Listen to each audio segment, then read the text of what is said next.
नमस्कार, बहुत स्वागत है आप सभी का। मैं हूं आपके साथ सिरांधा शेखर।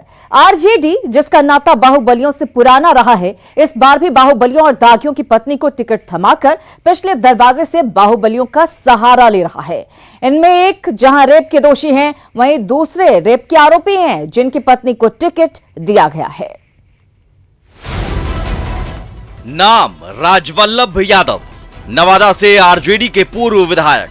दाग, नाबालिग से रेप मामले में सजा याफ्ता। पत्नी विभा देवी को मिला आरजेडी का टिकट। नाम अरुण यादव, संदेश से आरजेडी के विधायक। दाग, नाबालिग से रेप का आरोपी फरार। पत्नी किरण देवी को मिला आरजेडी का टिकट। नाम रामा सिंह, वैशाली से पूर्व सांसद। दाग, हत्या और अपहरण के आरोपी। रघुवंश बाबू के विरोध के बावजूद आरजेडी में एंट्री। पत्नी के लिए आरजेडी से महनार सीट की मांग। नाम आनंद मोहन, शिवहर से पूर्व सांसद। दाग, डीएम जी कृष्णैया हत्याकांड में सजा याफ्ता। पत्नी लवली आनंद और बेटे चेतन आनंद आरजेडी में शामिल। सुपौल से लवली आनंद को मिल सकता है आरजेडी का टिकट। नाम शहाबुद्दीन, सिवान से पूर्व सांसद। दाग, तेजाब कांड समेत हत्या के कई मामले में सजा याफ्ता। पत्नी हिना शहाब को 2009, 2014, 2019 लोकसभा चुनाव में आरजेडी का टिकट। विधानसभा चुनाव में भी पत्नी हिना शहाब को मिल सकता है टिकट। राजवल्लभ यादव, अरुण यादव, रामा सिंह, आनंद मोहन और शहाबुद्दीन, ये वो चेहरे हैं जो कभी बाहुबलियों के नाम से जाने जाते थे। अपराध की दुनिया में दबदबा बनाने में किसी ने कोई कोर कसर नहीं छोड़ी। इनमें रामा सिंह, आनंद मोहन और शहाबुद्दीन तो बिहार के बड़े बाहुबलियों के नाम में शुमार था। वहीं राजवल्लभ यादव नाबालिग से रेप का दोषी है, तो अरुण यादव नाबालिग से रेप मामले में फरार चल रहा है। दागियों के चुनाव लड़ने पर रोक के सुप्रीम कोर्ट के फैसले के बाद ये चुनाव नहीं लड़ सकते हैं, लेकिन इन दागियों की जरूरत आरजेडी को इस कदर है कि इनकी पत्नी को टिकट थमाकर पिछले दरवाजे से बाहुबलियों और दागियों का दबदबा राजनीति में बनाकर रखना चाहता है। हालांकि आरजेडी इसे महिलाओं को सम्मान देना बताता है, चाहे वो रेप के दोषी की पत्नी को टिकट ही क्यों ना दे। वहीं बीजेपी आरजेडी पर तंज कस रहा है। हमारे साथ यदि किन्हीं की पत्नी लड़ रही है तो पत्नी दागी हो गई, तो ये महिलाओं के चरित्र पर जो है, उनके दामन को दागदार जेडीयू और भारतीय जनता पार्टी के कैसे कहते हैं कि जो है नारी का सम्मान करते हैं। हम किसी नारी को टिकट दे रहे हैं, महिलाओं को टिकट दे रहे हैं, तो उसके चरित्र को दागदार बताने का काम करता है। दुर्भाग्य है कि बिहार में नीतीश कुमार और जो है नरेंद्र मोदी जी की पार्टी महिलाओं के सम्मान के साथ, चरित्र के साथ खिलवाड़ करने का काम कर रहा है। यहाँ तो जो रेप के आरोपी हैं, जो स्पॉन्डर हैं, सजाफ्ता हैं, उनकी पत्नियों को टिकट दिया जा रहा है। तेजस्वी की कौन सी छवि है? भ्रष्टाचार की, घोटाले की, 28,000 करोड़ की संपत्ति बनाने की, या किसी को जान से मारने की धमकी देने की, एक दलित को डोम कहने की, ये संस्कृति होती है। उससे 70 लाख रुपए टिकट के लिए मांगने की, ये संस्कृति होती है। उसे जान से मारने की धमकी देना। अब बाद में उनके आदमी या जिसने भी हत्या की हो तो खैर इन्वेस्टिगेशन का विषय है, और उन पे कल हत्या का मुकदमा चल गया। जब उनकी ऐसी खुद की छवि है तो आप उनसे क्या उम्मीद करते हैं वो किस छवि के लोगों को टिकट देंगे? अपराधी को न दे करके उसके दबाव और प्रभाव में किसी को देती है, तो उस पार्टी को सोचना चाहिए कि क्या वो सचमुच में राजनीति के अपराधीकरण के खिलाफ है। हालांकि सत्ता पक्ष भले ही दागियों की पत्नी को टिकट देने पर आरजेडी पर हमलावर है, लेकिन टिकट बंटवारे में दाग सबके लिए अच्छे ही रहे हैं। जाहिर है वोट प्रपंच के लिए आज भी पिछले दरवाजे से ही सही, दागियों और बाहुबलियों के इस्तेमाल में पार्टियां पीछे नहीं हैं। Bureau report, news 18।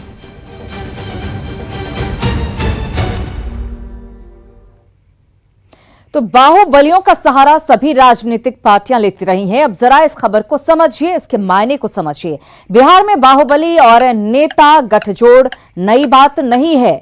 आरजेडी के गठन के बाद से ही कई बाहुबली साथ रहे हैं पार्टी के। लालू राबड़ी काल में भी बाहुबली नेता चुनाव लड़ते रहे।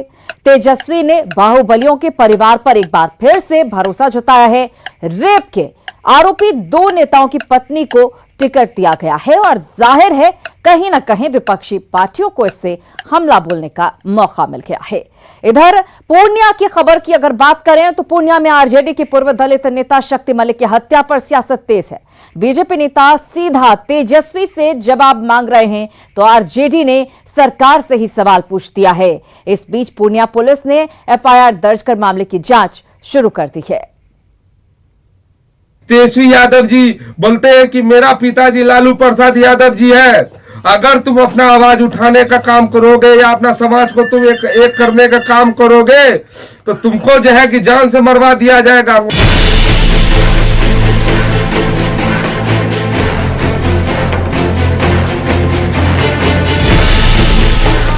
सुना आपने, हत्या के कुछ दिन पहले शक्ति मलिक ने ये बयान दिया था। शक्ति ने खुलकर नाम लेते हुए तेजस्वी यादव पर जान से मारने की धमकी देने का आरोप लगाया था और रविवार को पूर्णिया स्थित उनके आवास पर 3 नकाबपोशों ने गोली मारकर हत्या कर दी। हत्या के बाद शक्ति मलिक की पत्नी ने भी तेजस्वी और अनिल साधु समेत कई लोगों पर आरोप लगाया। सोमवार को न्यूज 18 से बात करते हुए खुशबू ने फिर वही बात दोहराई है। मेरा शक तेजस्वी यादव पे है, तेज प्रताप पे है, अनिल साधु पे है, कालो पासवान पे है, मनोज पासवान पे और सुनीता जी। आखिर क्या वजह है इसके पीछे? और टिकट के लिए लड़ाई हो रहा था। टिकट के लिए ही मेरा पति को मार। शक्ति मलिक की पत्नी के बयान के आधार पर किहाट थाना में प्राथमिकी दर्ज की गई है। एसपी ने जांच शुरू होने के बाद कही है, साथ ही बताया है कि जरूरत पड़ी तो नामजद लोगों से पूछताछ की जाएगी। क्योंकि कल मर्डर हुआ था, परिजनों के द्वारा संज्ञेय अपराध की सूचना दी गई है, उसके आधार पर पुलिस ने प्राथमिकी दर्ज की गई है और फर्दर हम लोग इन्वेस्टिगेशन के क्रम में साक्ष्य एकत्रित करेंगे। शक्ति मलिक हत्याकांड में तेज ब्रदर्स के खिलाफ एफआईआर दर्ज होने के बाद सियासत गर्मा गई है। बीजेपी ने कहा कि आरजेडी जिस तरह की राजनीति कर रही है उसके लिए उसे जवाब देना पड़ेगा। इधर आरजेडी ने जवाबी हमला किया है और सरकार पर झूठा मुकदमा करवाने का आरोप लगाया है। साथ ही एक लैंडलाइन नंबर सार्वजनिक करते हुए जांच की मांग की है। तेज प्रताप जी और तेजस्वी जी से सवाल पूछता हूं, आप सामाजिक समरसता और सामाजिक न्याय की बात करते हैं। आपके अपने घर के अंदर दलित नेता जो आपके थे, जो आपके पार्टी के थे, आपने उनकी हत्या करवाई और यह पूरा विषय आप ही के पार्टी के नेता की पत्नी ने एफआईआर के रूप में दर्ज कराया है। 221-17-222 इस फोन के माध्यम से सत्ता प्रतिष्ठान बिहार के, और मैं सीधे तौर पे कहता हूं, इस तरह के जघन्य अपराध बिना यहां बैठे मुख्यमंत्री जी और उप मुख्यमंत्री जी के संलिप्तता और सहमति के बगैर संभव नहीं है। चुनाव का समय है, ऐसे में दलित नेता की हत्या पर सियासत भी तेज हो गई है। हत्या से पहले का शक्ति मलिक का वीडियो और अब उनकी पत्नी के आरोपों ने आरजेडी की परेशानी बढ़ा दी है। पूर्णिया से प्रवीण के साथ पटना से अमित सिंह, न्यूज 18।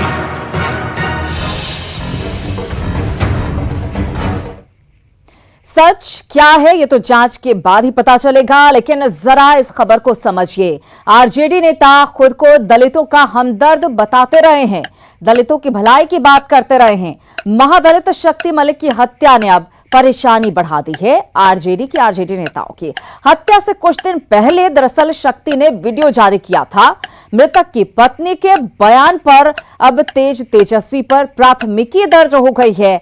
मामले को लेकर बीजेपी और जेडीयू तेजस्वी पर हमलावर हैं। जाहिर है इस तरह के मामले से चुनाव के दरमियान नुकसान उठाना पड़ सकता है। इधर बिहार में एनडीए से अलग होकर चुनाव लड़ने का ऐलान कर चुके चिराग पासवान को अब तेजस्वी यादव में कई खूबियां दिखने लगी हैं। नीतीश कुमार तो पहले से ही चिराग को फूटी आंख नहीं सुहाते थे, अब उन्होंने तेजस्वी यादव को छोटा भाई बताया है। चिराग पासवान ने जनता के नाम खुली चिट्ठी लिखी है, जिसमें उन्होंने लिखा है कि जेडीयू प्रत्याशी को दिया गया एक भी वोट कल आपके बच्चे को पलायन करने को मजबूर कर देगा। आने वाली सरकार भाजपा के नेतृत्व में भाजपा लोजपा सरकार बनेगी। लोक जनशक्ति पार्टी के सभी विधायक आदरणीय प्रधानमंत्री श्री नरेंद्र मोदी जी के नेतृत्व में काम करेंगे। यानी कि चिराग ने इस चिट्ठी के जरिए एक बार फिर से नीतीश कुमार पर हमला बोला है।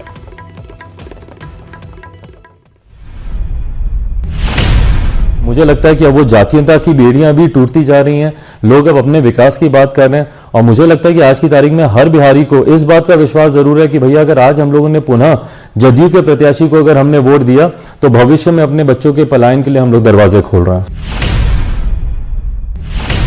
मैं चाहता हूं कि जिस तरीके से मुख्यमंत्री जी पिछले 15 साल से बिहार में मुख्यमंत्री होने के बावजूद धरातल तक वो अपने विकास के कार्यों को नहीं उतार पाए, तो जनता का विश्वास जरूर उनके प्रत्याशियों से उठ चुका है। मैं जरूर चाहूँगा कि विकल्प की तरफ जरूर बिहार की जनता जाए। एक मजबूत विकल्प के तौर पर जनता के सामने अपने आप को मैं रखना जरूर चाहूँगा।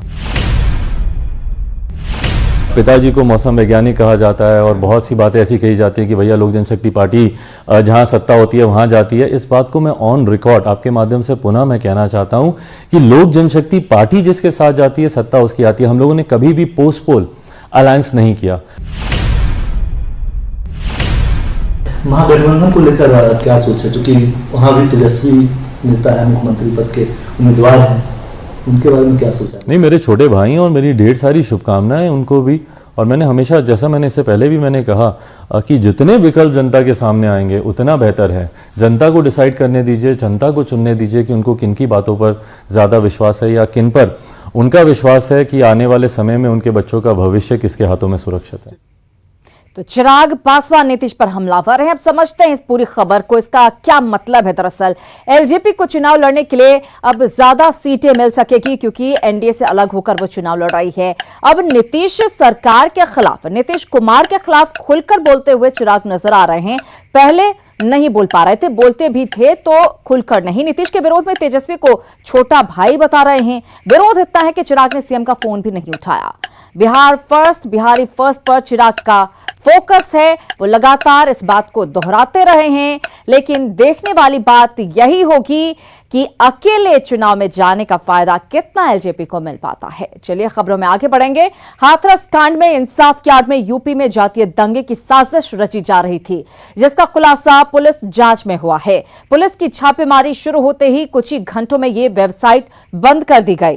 सीएम योगी ने पुलिस को मामले की तह तक जाने के आदेश दिए हैं।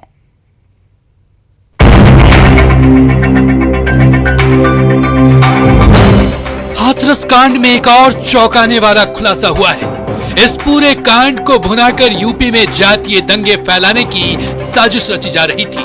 इसके लिए बकायदा एक वेबसाइट बनाई गई और उसमें मदद के बहाने फंडिंग कराई गई, जिसका इस्तेमाल मीडिया और सोशल मीडिया में अफवाहें फैलाने के लिए किया जा रहा था। जस्टिस फॉर हाथरस नाम से एक वेबसाइट बनाई गई। वेबसाइट में फर्जी आईडी के जरिए लोगों को जोड़ा गया। मदद के बहाने वेबसाइट के जरिए फंड एकत्रित किया गया। इस्लामिक देशों से इस वेबसाइट में जमकर फंडिंग हुई। हिंसा भड़काने को लेकर विस्तार से जानकारी दी गई। फेक न्यूज, फोटोशॉप तस्वीरें, एडिटेड विजुअल्स का इस्तेमाल किया। मीडिया और सोशल मीडिया का इस्तेमाल अफवाहें फैलाने में किया। अमेरिका के ब्लैक लाइव्स मैटर दंगों और भारत में सीएए के विरोध प्रदर्शन की तरह साजिश थी। पीएफआई और एसडीपीआई तरीके संगठनों ने वेबसाइट बनाने में भूमिका निभाई। पुलिस की कार्रवाई के बाद वेबसाइट को अचानक बंद किया गया। विकास अच्छा नहीं लग रहा है। वे लोग देश में भी और प्रदेश में भी दंगा, जातीय दंगा भड़काना चाहते हैं, सांप्रदायिक दंगा भड़काना चाहते हैं। इस दंगे की आड़ में विकास रुकेगा। इस दंगे की आड़ में उनकी रोटियां सेकने के लिए उनको अवसर मिलेगा। इसलिए वे नित नए षड्यंत्र करते रहते हैं। वहीं इस पूरे मामले को लेकर विपक्ष योगी सरकार पर हमलावर है और इसे नाकामी छिपाने का हथकंडा करार दे रहा है। शिवसेना नेता संजय राउत ने कहा कि जो लोग कंगना रनौत के लिए महाराष्ट्र में न्याय मांग रहे थे, वो हाथरस कांड पर कहीं गायब हो गए। और सरकार दूसरी तरफ इसको मोड़ने का प्रयास कर रही है। अपनी नाकामी को छुपाने के लिए सरकार इस तरह के चक्रव्यूह रचने का काम कर रही है। विपक्ष केवल एक ही बात कह रहा है कि आप न्याय दे दो, आपको साजिश लग रहा है। कोई संवेदना व्यक्त करने जा रहा है, आप लाठी चला रहे हैं, उसमें आपको साजिश लग रहा है। हाथरस कांड में इंसाफ की मांग को लेकर विपक्ष के अलावा कई और संगठनों के नेताओं के पहुंचने की क्रम जारी है और धारा 144 का उल्लंघन करने वाले सैकड़ों कार्यकर्ताओं के खिलाफ पुलिस एफआईआर दर्ज कर चुकी है। लेकिन जिस तरह से वेबसाइट का खुलासा हुआ है, इससे हाथरस कांड की जांच में नया एंगल सामने आ गया है। Bureau report, news 18 network. और अब बात रेज 2020 की। जी हां, आर्टिफिशियल इंटेलिजेंस पर mega virtual global summit RAISE 2020 का पीएम मोदी ने उद्घाटन किया। रिलायंस इंडस्ट्रीज के चेयरमैन मुकेश अंबानी ने भी समिट को संबोधित किया। अपने संबोधन में मुकेश अंबानी ने कहा कि एआई के जरिए भारत का सुनहरा भविष्य तैयार हो रहा है। एआई ने कोरोना से उत्पन्न कठिनाइयों पर काबू पाने की उम्मीद जगाई है। मुकेश अंबानी ने कहा कि भारत के कोने कोने में 5G के साथ भारत अपने नेतृत्व की स्थिति को बनाए रखेगा। उन्होंने कहा कि देश के सबसे दूर के कोने पर इंटरनेट का प्रसार किया जा रहा है।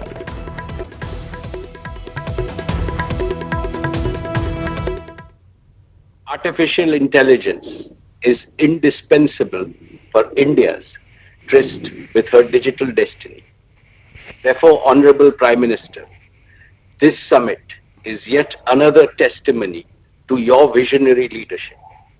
6 years ago, sir, you launched the Digital India Mission and made it a top national priority. And the results have been spectacular. First, India has delivered 4G broadband coverage to more than 99% of our citizens.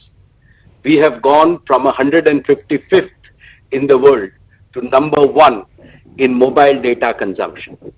With 5G round the corner, India will maintain its leadership position.